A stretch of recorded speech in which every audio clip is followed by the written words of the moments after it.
welcome to the Educational Psychology Service Training Library. Today we're going to look at an example of a school using the EBSA Pathway tool to respond to a case of EBSA, or Emotionally Based School Avoidance, in Ella, a Year 11 student. We'll start with a little bit of background information and then look at how the EBSA Pathway helps schools to take a step-by-step approach to supporting young people experiencing EBSA. The character in this example is fictitious and the images are generated by AI. So firstly, some background. Ella is in Year 11 at Tall Trees Academy. There are no concerns about her learning or cognitive abilities. She has real strengths in English. Since Year 9, Ella's parents and school staff have noticed an increase in social anxiety and body image issues. For example, Ella started to refuse to change for PE or come into school on non-uniform days. A GP appointment led to a letter being shared with school which describes her as having anxiety and depression. Ella has now not attended school at all for over a year. Her family had hoped for involvement from CAMS, the Youth Mental Health Service, but the referral was turned down. During her time away from school, Ella has lost her relationships with staff and classmates. She hasn't developed goals for college like her peers, and she has become more and more anxious about leaving her family home for any reason at all. So let's look at an example of a school, in this case Tall Trees Academy, using the EBSA pathway to create a structured, step-by-step, plan, do, review response to a fairly typical case of EBSA. And firstly, we have step 1, which is about gaining the voice of the young person and their family. The EBSA pathway provides loads of examples of specific tools which we can use to elicit the views of young people and their parents.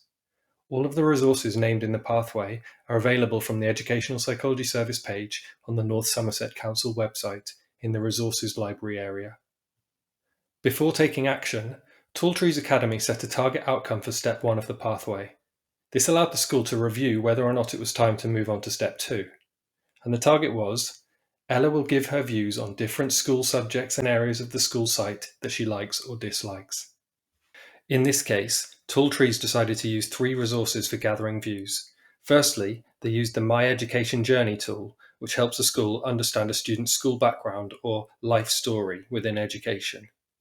Ella did not feel comfortable talking about school with staff at this point, so the resource was sent home and completed between Ella and her mum. As we can see, Ella reflected that she enjoyed her time at primary school, had good relationships with staff and classmates, and had some achievements and awards which she remembered. However, Ella also reported that she had not enjoyed her time at secondary school. She lost contact with her best friends as they went to a different school.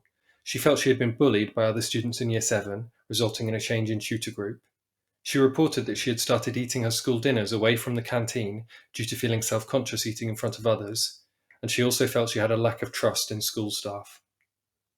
Next, school asked Ella to complete the RAG activity at home. This involves asking young people to label different subjects or areas of the school site with 3 colours, red, amber and green, indicating whether they feel comfortable in green or uncomfortable in red or neutral in amber. So as we can see, Ella coded the majority of her timetable in red. All of her lessons, including break and lunch times, are red, indicating that she feels too uncomfortable to attend them, except 4 English lessons and 1 music lesson per week. Finally, the school invited Ella's parents in for a meeting to gather their views. School used selected questions from the Let's Talk tool to gain views from home about Ella. Ella's parents reported that they felt Ella was masking her emotions at school, trying to fly under the radar. They were worried that Ella had become fixated on her looks and weight after being bullied in Year 7. They noted that Ella developed a strategy of leaving the school site when she felt anxious or upset at school and had fallen very deeply into this habit. They also reported that Ella's behaviour at home was a lot more expressive and challenging, whereas she was very shy out of the home. So, with Ella having shared her views with school via her parents, the step 1 outcome was achieved, and Tall Trees Academy were able to record the progress on a plan, do, review template and move on to the next step of the pathway, step 2.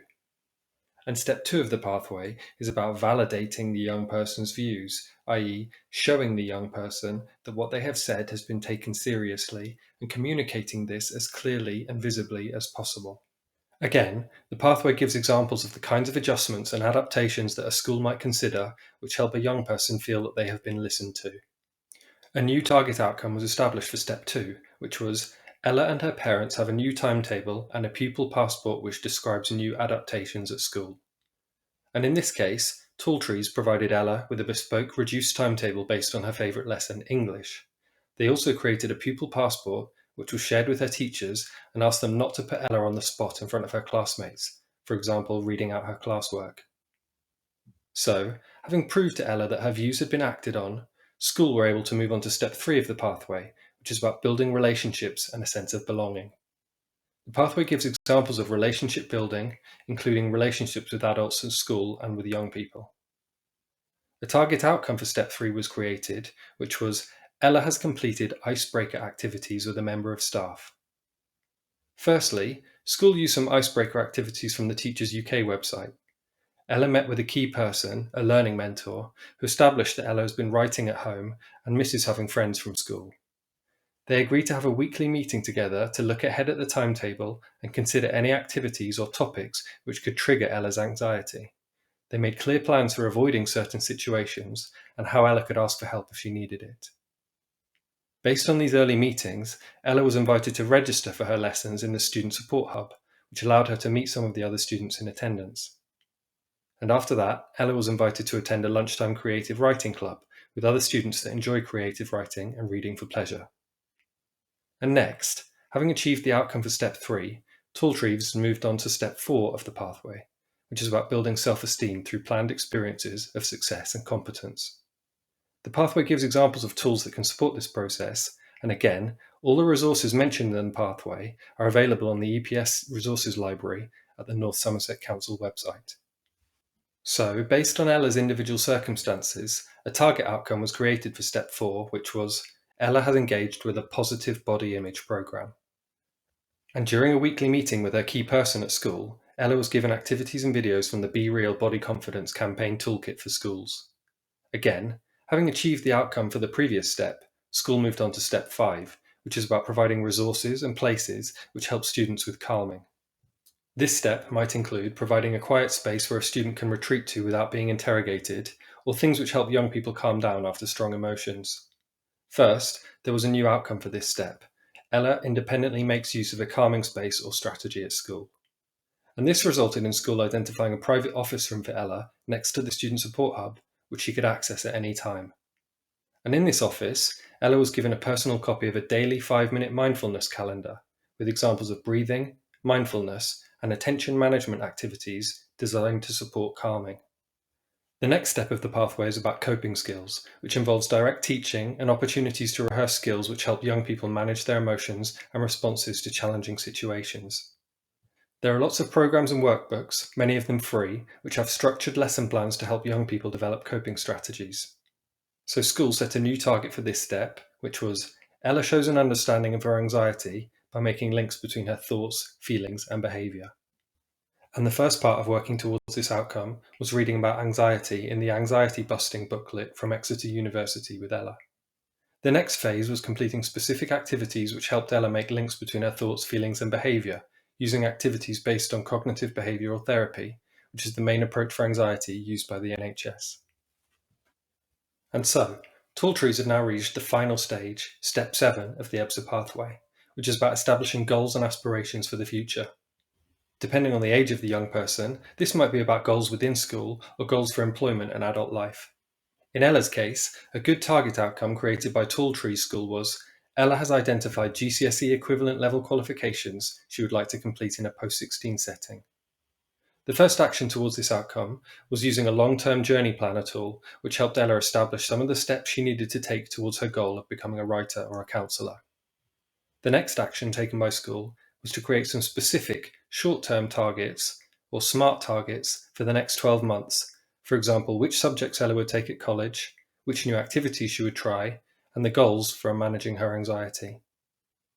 The final action was for Ella's key person to arrange a visit to the local college with Ella, and they arranged to visit after college at a quiet time when other students were not present. So as we can see in this summary, by taking a step-by-step approach, Ella's school were able to meet her emotional needs in an evidence-based order, create a plan-do-review record of their support, and have a huge impact on her current and future life. By building Ella's feeling that her voice matters, building her relationships at school, her confidence and sense of belonging, her calming and coping skills, and helping Ella develop goals, Her school helped her to gradually increase her attendance and break the anxiety cycle which had been leading to non-attendance. To download the EBSA pathway itself, guidance on using it, a template for recording school's plan, do, review process, examples of specific outcomes for each step, and links to all the resources mentioned within the pathway, please check out our Educational Psychology Service training library. You'll find a link to the resources library, which contains all of our documents related to EBSA. Thanks very much for your time. We hope you found this useful.